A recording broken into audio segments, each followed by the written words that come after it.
entendeu? Lá não eu mesmo. Eu estou lá há 3 anos e ninguém nunca me fez nada, ninguém nunca roubou a minha casa, ninguém nunca me assaltou, entendeu?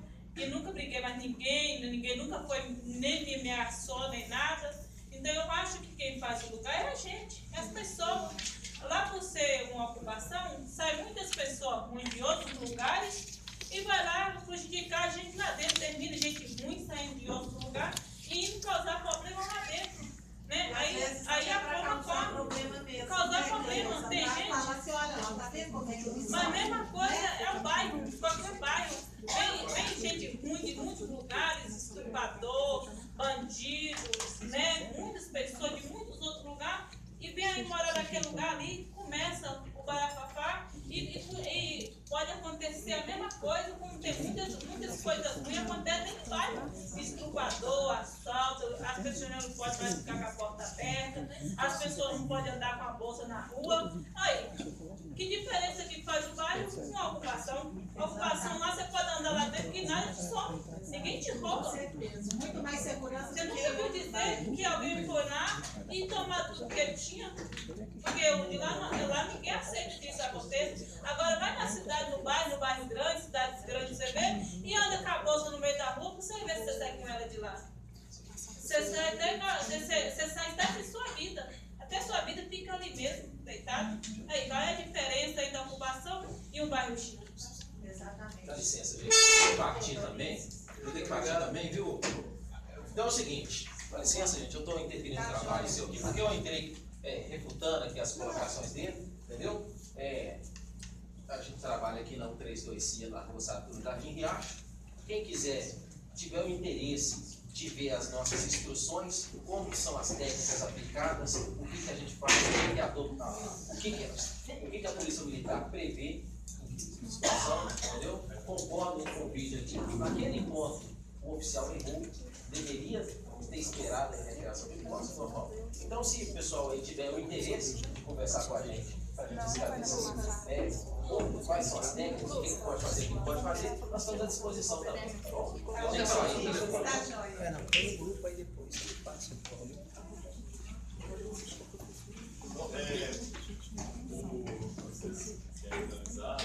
Eu só queria agradecer a todo mundo. 400 famílias. 400 famílias. Hoje nós temos em torno de 1.800 pessoas morando lá.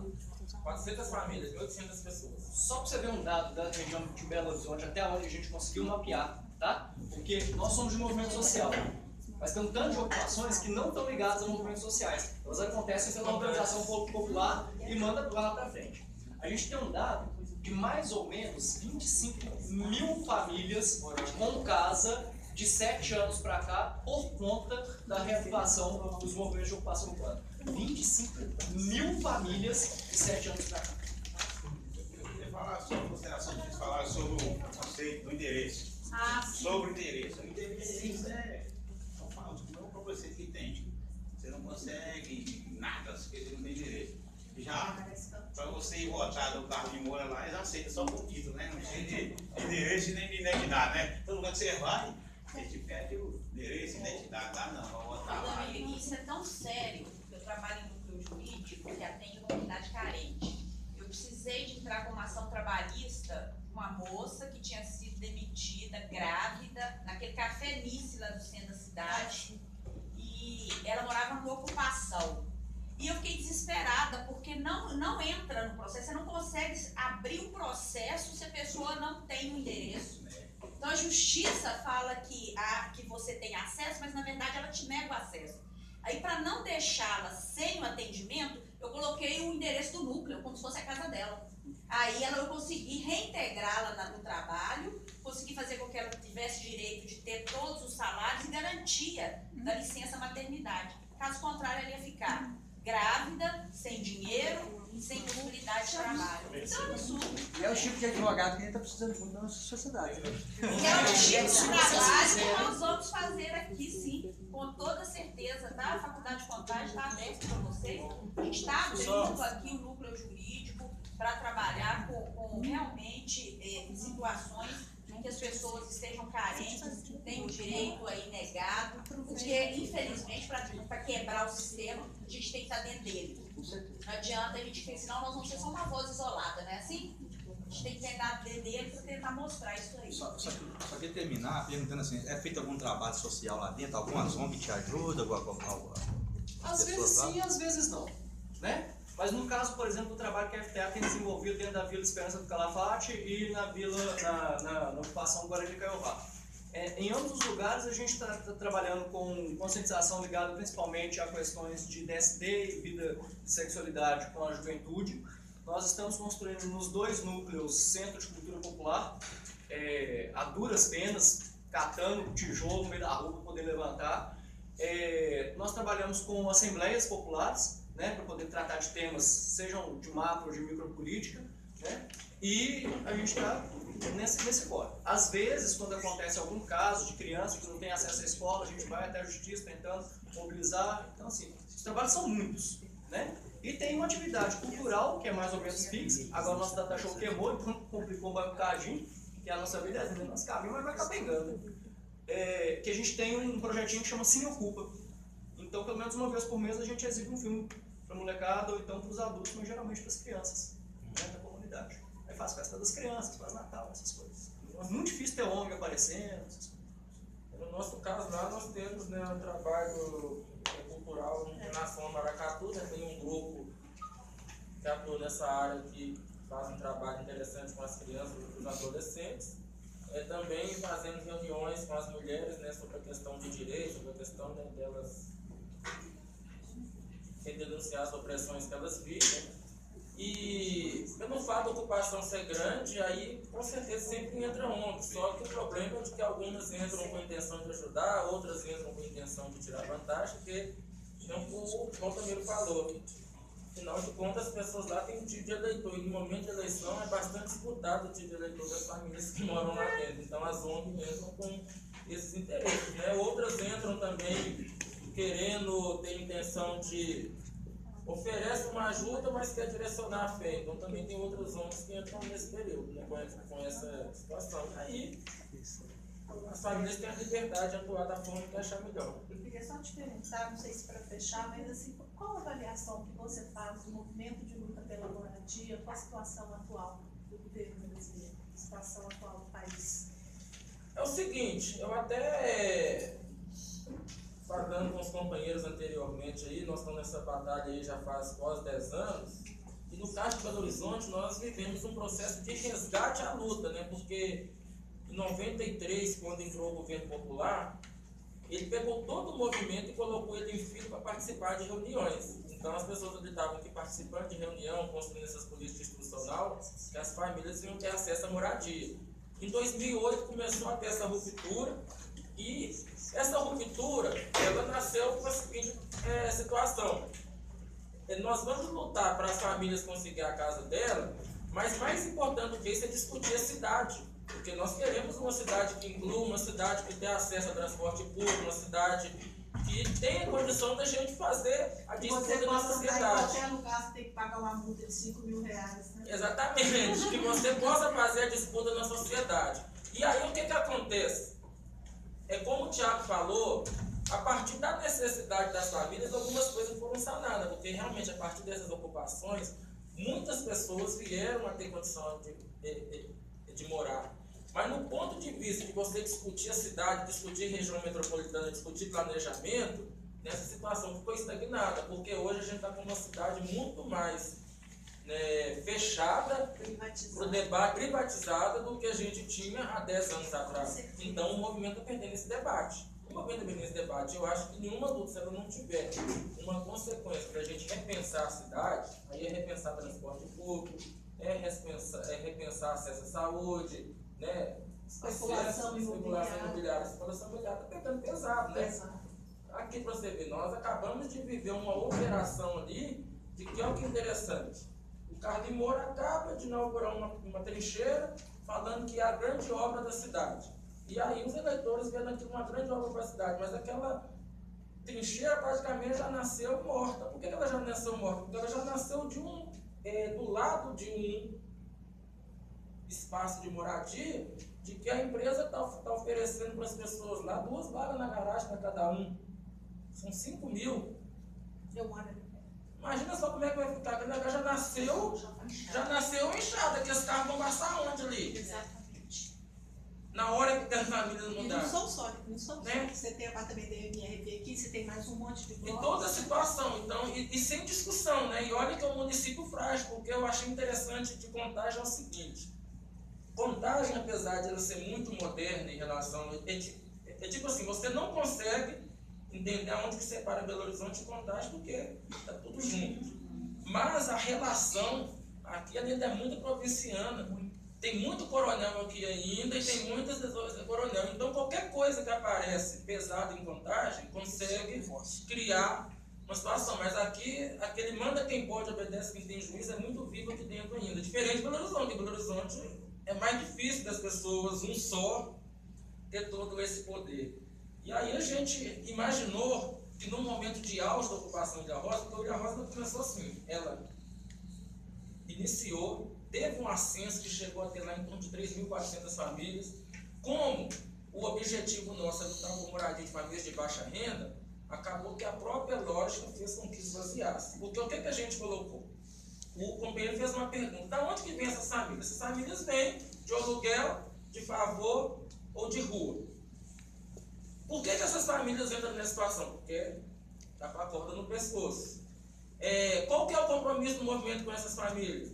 Buscar moradia digna. Pode ser naquele terreno ou pode ser através dos programas do governo. Nós preferimos que seja através do programa do governo, porque quem tem responsabilidade de construir não é nós, é o governo. E aí qual que é o interessante? Que o programa do governo também tem os critérios. Nos critérios do programa do governo, o oportunista que aparece no meio disso, ele é tirado fora. Porque o governo vai ver se você já conseguiu a casa ou se você qualquer situação. Então o oportunista sai fora. E, junto com isso, dá para a sua vontade de fazer novas lutas. Como o Valdomiro falou, logo quando nós entramos lá, a escola impediu as pessoas de conseguir acesso, as crianças de estudar. O posto de saúde estava criando dificuldade. E aí, nós temos uma grande vantagem ali. Nós temos uma avenida de que vai direto para Confins ou para Pampulha. E a situação é o seguinte, a gente tenta falar com as pessoas, se elas não querem escutar, a gente incomoda. E aí qual que é a nossa chave? Fechar a avenida. Quando fecha a avenida, vem a empresa, vem a polícia. Por que está fechado? Porque eles não querem consultar no posto de saúde, achando eles lá para conversar com nós. Aí vem fazer um acordo, não, agora pode consultar. Ah, está sem luz? Ah, agora vai isso. Então, geralmente, quando as pessoas verem aquela avenida fechada, não é porque nós é baderneiro, não é porque nós queremos bagunça, é porque está faltando algum direito da ocupação, está sendo Não, e outra coisa, violado. é só assim também o Estado se faz presente. Tá vendo? Aí eles correm, né? Então, exatamente, aí acaba nisso aí conseguindo algum acesso mínimo. Então, hoje nós podemos falar, a ocupação, ela consulta lá no posto de saúde do Laguna, da mesma forma que o Laguna consulta. A ocupação estuda nas escolas do Laguna da mesma forma que quem mora no Laguna estuda. A única coisa que nós temos problema é com a questão do trabalho, porque afinal de contas, o patrão, ele com certeza ele vai criar dificuldade para arrumar, né, a situação de se a pessoa não tiver endereço. E aí, qual que é a situação? Mas também nós estamos vivendo um momento de crise econômica, aonde? De que pelo perfil de mão de obra que é disponibilizado lá dentro, porque nós temos que entender que o grau de instrução das famílias que estão lá dentro é baixo, as famílias têm pouco tempo de estudo, têm poucos anos de estudo. A condição, a grande maioria dos lares são chefiadas por mulheres, e geralmente 1, 2, 3 crianças, e elas têm como forma de sobrevivência os bicos que acontecem no SEASA. Porque o que acontece no SEASA? O SEASA joga algumas coisas que ainda dá para alimentar, o SEASA joga fora. Outros caminhões também que vêm com mercadorias do interior e às vezes não conseguiu vender, e para eles voltar com ela, dar peso, dar tudo, eles também acabam negociando com a ocupação, fazendo um descarte. Os homens, eles conseguem de manhã trabalhar descarregar os caminhões lá no SEASA, né? E tem uma possibilidade de trabalhar de ambulante, porque a região circula muito. Então, na verdade, como o companheiro falou, se você tiver disposição, você acaba garantindo a alimentação da sua família. Em contrapartida, ali naquele momento, ela não está pagando o aluguel, não está pagando a água e a luz, porque está lá de maneira informal, não que a gente queria que tivesse, então acaba tendo uma recomposição. A gente gosta até de falar que a ocupação está para o sem casa, da mesma forma que a greve está para o trabalhador formal. O trabalhador começa cobrando, se não resolve, ele para. A ocupação, ela também atua para a gente dessa forma. Isso é importante, né, porque assim, parece que a primeira coisa que nós fazemos é pegar um pneu, socar no meio da rua, socar fogo, nem ficar lá sentado esperando alguma coisa. Não. Aquilo faz um mal, Né? gente. Primeiro que aquilo faz um mal para a gente, né? O segundo é que, muito antes disso, a gente já foi lá na prefeitura e falou assim, aqui, nós estamos precisando conversar com vocês aí, porque a uma situação complicada lá, as famílias estão lá, não tem acesso ao posto de saúde, nem recebe. Não, vou marcar aqui, marca na agenda. Aí dá um bocado, você chega lá. Ah, não veio hoje não. Ah, não vai poder atender hoje não, não está em outra reunião. Aí você senta lá e fala, então nós vamos esperar. Aí você fica, 9 horas da manhã, 10, 11, 4 horas da tarde, nós vamos sentados. Não atende não, acabou. Cadê a figura? Não foi embora. Por onde que ela saiu, ninguém sabe, mas ela foi embora. Não atende. Né? Não atende. Aí você volta lá no outro dia. Aí você vai com os 4 lá, pega uma comissão e leva. Gente, olha aqui, nós estamos aqui em comissão, para ver que eu não estou mexendo, olha só. Não, de novo. Aí a gente vai, põe fogo nessa porra desse pneu aí, pronto. Aí resolve. E acaba fazendo esses atos extremos que nós mesmos entendemos que é ruim para nós, porque aquela fumaça é prejudicial. E é isso, aí tem aquela famosa situação, né? Nós sempre primamos pelo diálogo, né? Por isso que eu falo com você que é um grande problema que nós temos. Nós, do movimento, sempre primamos pelo diálogo, até porque a liderança nossa se dá pelo convencimento.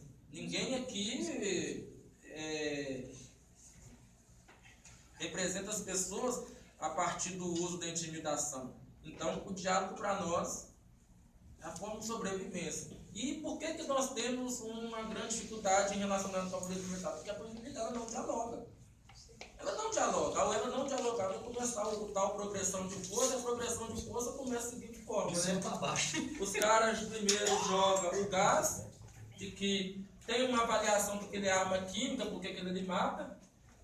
É arma química. Inclusive, na Comissão de Direitos Humanos em Brasília, nós pedimos para fazer uma consulta, porque o Brasil é signatário do Acordo de Genebra que prevê o não uso de arma química. Aquele gás, ele com certeza, se a pessoa tiver alguma situação de irritação com pimenta, então problema cardíaco, aquilo mata. Essas mesmas balas de borracha, de que fala que ela vem de cima para baixo, ela já cegou várias pessoas, né? E mesmo assim, se ela pegar em alguma parte, ela pode vir a causar alguma coisa letal. Inclusive pensar assim, né? Vai ser sempre na região torácica. Mas peraí, se eu tenho um menino do tamanho desse aqui e eu tenho uma menina do tamanho daquela que estava sentada aqui, o que é região torácica? Porque aquele que pega no tórax dele regaça o olho dela. Então, o que eles estão chamando? Existe uma altura média, então, assim, tipo, da qual nós vamos mais ou menos prever que tipo, tem uma média de olho que a gente pode estourar? E, na verdade, tudo poderia ser sanado se, de fato, tivesse políticas públicas que, de fato, né, criassem uma cidade que incluísse as pessoas. E aí, né, uma outra coisa assim, que eu acho que é interessante, eu queria ter tido a oportunidade de falar com a sala mais cheia.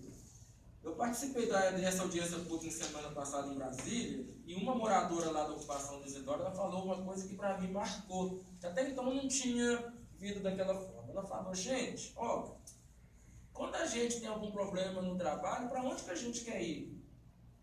Pra casa. Quando a gente briga com alguma pessoa que a gente gosta, para onde que a gente quer ir? Tudo que acontece de ruim na vida da gente, a gente quer ir para casa. Só que tem um grupo de pessoas querendo tirar a casa dos outros. Essas pessoas, pô, é um lugar assim. Tipo assim, se você tira isso de alguém, como que a pessoa vai se sentir humana? E você tira de alguém, e nem fala, cometendo até certas farsas jurídicas, porque se você olhar a questão da Isidora, não tem lógica ali não. O terreno foi grilado, porque a origem lá, ela foi bem clara. Passou-se uma área para se construir um sanatório. Esse sanatório foi construído numa área muito menor do que o que tinha a ideia inicial. Só que toda aquela parte em volta ficou sendo como sanatório. O que recebeu a doação do sanatório morreu, aquilo ficou como herança, os herdeiros começaram a fazer a sua especulação. Parece que em 94 o Patrus Ananias revogou o decreto de doação. Está até publicado no Diário Oficial do município que ele revogou o decreto de doação. Então, o terreno voltou a ser da prefeitura.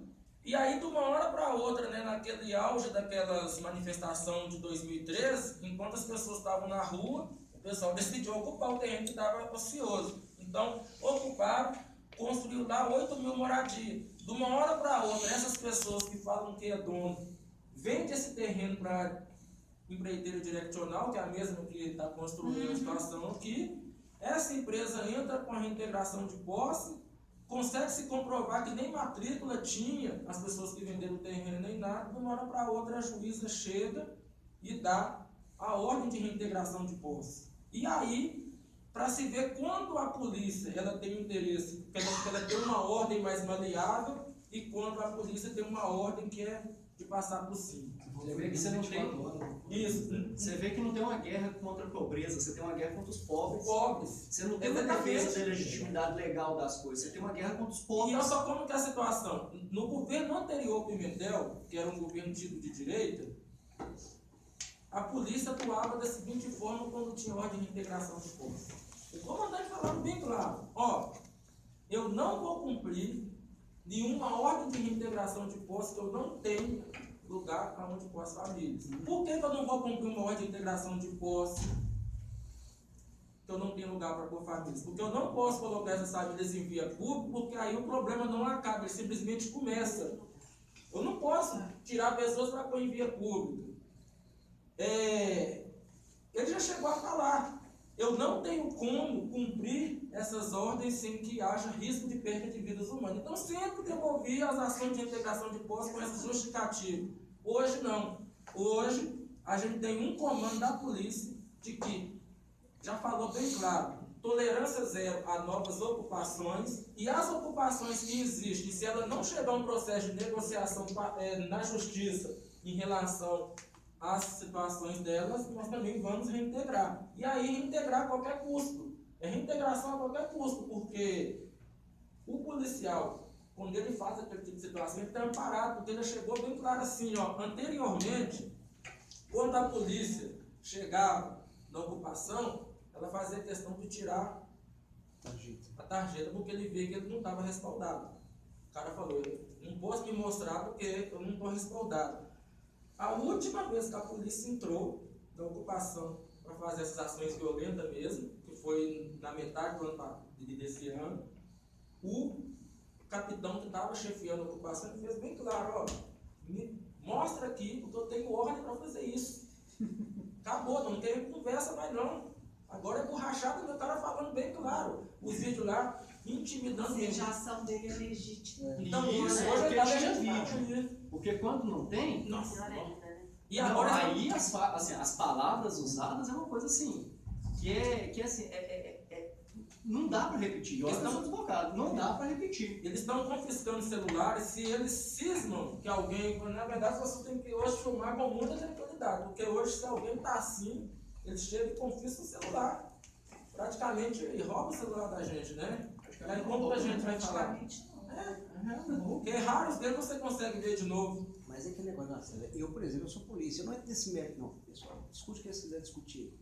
Mas é arbitrário, é arcaica, é ultrapassado, é o que eu falei. A gente sabe que É ultrapassado. E se te arranca alguma coisa, você fala, pra ver, o problema é que muitas vezes as pessoas, agora aquela situação, elas se encontram tão doutrinadas a sua vida tão não é doutrina, não é adestramento. Você é adestrado. Isso, adestramento.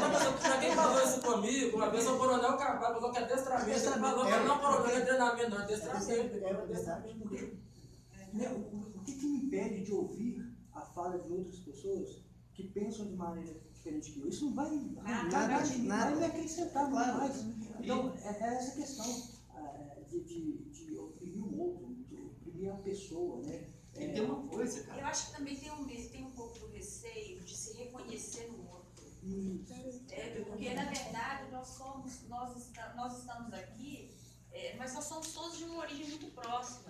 Então, quando eu me reconheço no outro, É isso, eu a Célia falou tenho isso. Eu tô falando aqui. condição de avançar contra o outro. Aí Então, se eu tenho- não reconheço, eu posso implementar todas as medidas. Essa questão é muito séria, né? E tem uma coisa, assim, porque, por exemplo, quando a gente trata no âmbito da polícia militar, a FTA tem uma posição divergente, por exemplo, da luta popular, porque nós somos contra a existência de polícia mesmo. Tá? Nós somos contra a existência da polícia. Da polícia civil, da polícia militar, nós somos contra a existência de polícia. Mas só que ela não é só arcaica. E ela não é só doutrinária. E ela não é só dogmática, como o companheiro falou. Ela é racista também. Sabe por que ela é racista? Porque se a gente for olhar, o soldado, ele é preto. O cabo é preto. O sargento é uma preto. negação de si O mesmo, tenente né? é preto. Mas o tenente-coronel não. O coronel não. E eu te digo mais, não cortando raciocínio. Eu tentei o CFO 2 vezes, alguns anos atrás, e me tiraram porque falaram que eu não tinha condições de comandar a tropa. E eu nunca vi na Polícia Militar um comandante-geral que fosse negro. E ela é machista também, porque também não tem mulher. Não. Então, quem tem condição de mandar são aqueles mesmos que mandam no âmbito da propriedade privada. Verdade. Eles são homens e são brancos. E são héteros, porque se ele também tiver pinta de bicho, Não, não militar sem chance. entende? Então, assim, do que nós estamos falando? Nós estamos falando de uma relação que é muito difícil. Porque a gente não está jogando só o âmbito da legalidade. Só que aí vai na visão geral, igual eu estava falando nos vídeos aqui, a maioria dos policiais que saíram, aí começaram a discutir no grupo assim, mas vocês têm que ver que vocês respondem direito. Vocês têm que ver as duas partes. Justamente. E outra coisa, Todo mundo foi vendo a as pessoa. costas, saindo E outra coisa, a mas pessoa. eu achei a posição que você colocou. Eu vou falar mal da corporação. Da corporação. Não dele. Pois é, a pessoa é servidora do Estado. Civil ou militar, ele é um servidor público. Você não é o Estado. Ou seja, eu não sou o ouvidor ou o representante ou o porta-voz da instituição para falar em nome da instituição.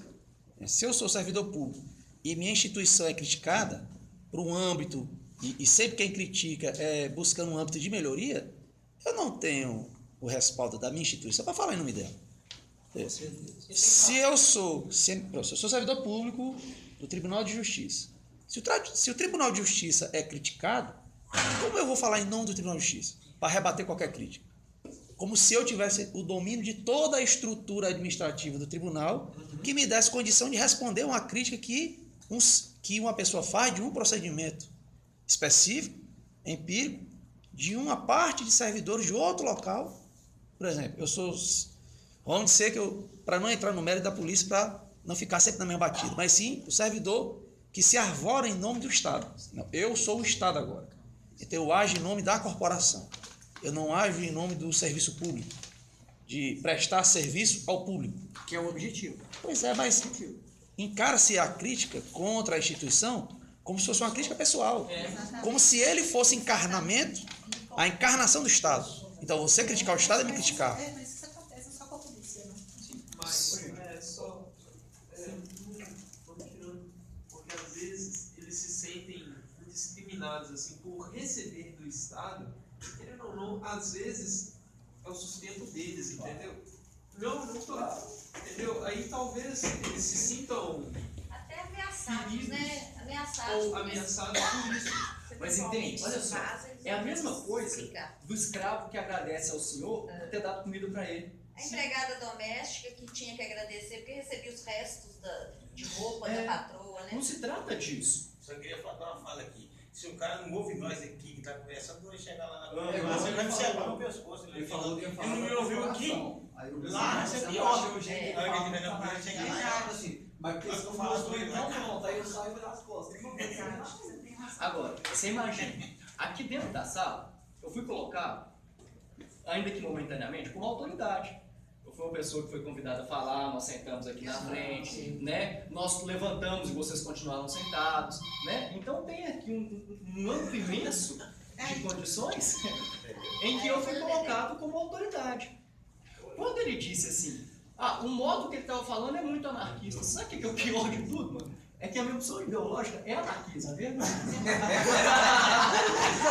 Você imagina? O pior que você acertou. O pior que eles têm uma ideia de anarquismo totalmente distorcido. Mas tem mais. Agora, imagina o que é eu aqui dentro da sala, colocado né, momentaneamente como autoridade, e ainda assim eles falavam, levanto e saio.